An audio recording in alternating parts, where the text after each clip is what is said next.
Hey folks, so I wanted to just go over the budget which we did this week, um, and to talk a bit about some of the issues.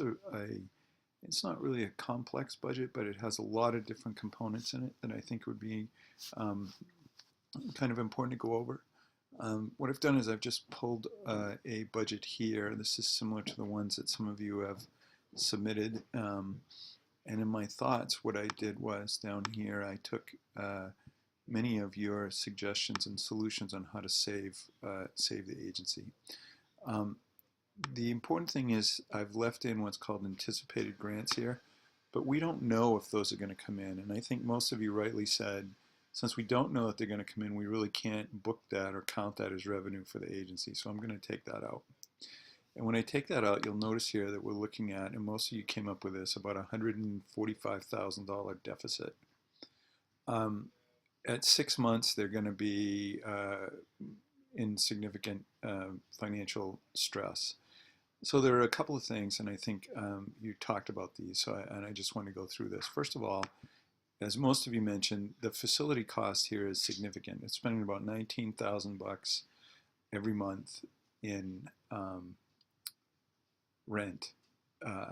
So there's a couple of things there that I mentioned here, and some of you talked about this too.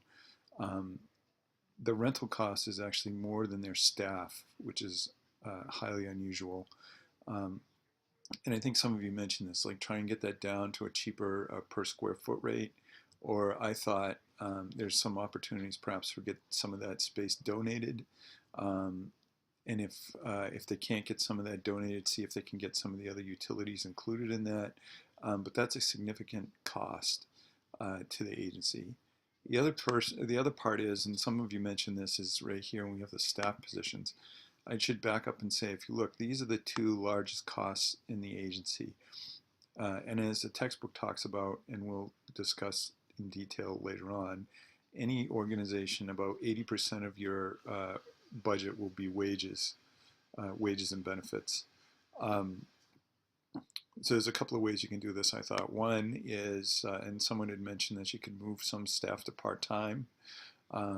That's going to save about almost $30,000 right there initially. The other thing you can do is you can look at like a mix of staff who are maybe save 2 full-time positions and then move all and get rid of a position and make that other position staffed with volunteers.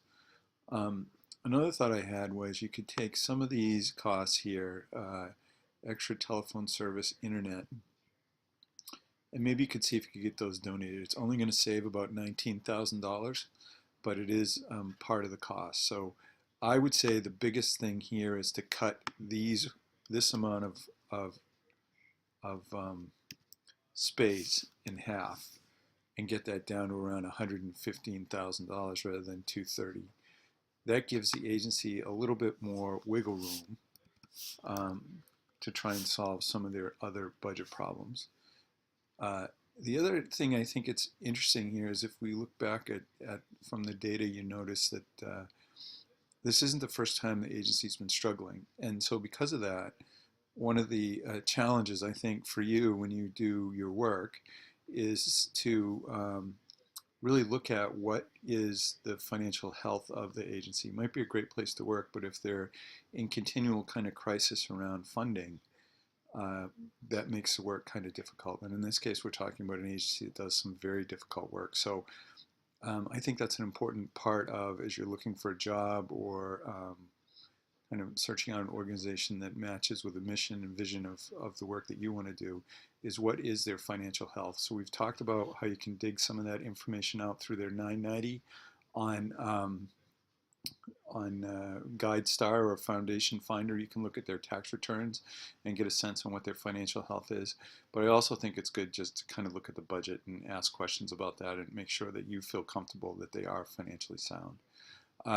Now, hopefully $150,000 in grants will come in. 15,000 is not going to do it, of course. And if $150,000 in grants come in, you'll notice that there's a significant amount of revenue that they're going to have here. However, the challenge I think with that is that those grants are going to require some significant staffing probably. We don't know It's based 15 on what hours. I had given you for information on what those grant activities look like. But for the most part, grants are not going to be things that are not that are uh, revenue neutral. In other words, they usually require some kind of expenditures, and usually the staff that's built into those. So some of those costs are going to be plowed directly into the final number here, this final budget number. I would guess that maybe 10% of that anticipated grant amount might cover general overhead costs, which could cover the insurance and some of the travel, maybe the internet and telephone, these expenses here. But we're only talking 10%. So the most they're going to get out of this is $15,000. Um, I've changed the space requirement here, and you'll notice if they do get this $150,000 grant with their current staffing, they'll be fine. I'm sorry, with their current facility costs, they'll be fine.